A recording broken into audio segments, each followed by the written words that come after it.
We need to become more than just common Christians. We need to become like those who have turned the world upside down. Become the men who were sent with the mission.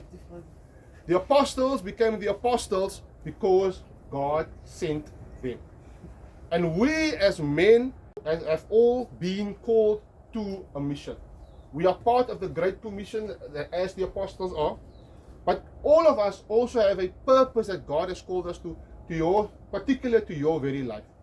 Common Christians often just want to keep their heads down and live their Christian lives in peace. Ek gaan vir niemand pla nie, niemand moet vir my pla nie. Dis hoe hulle wil lewe.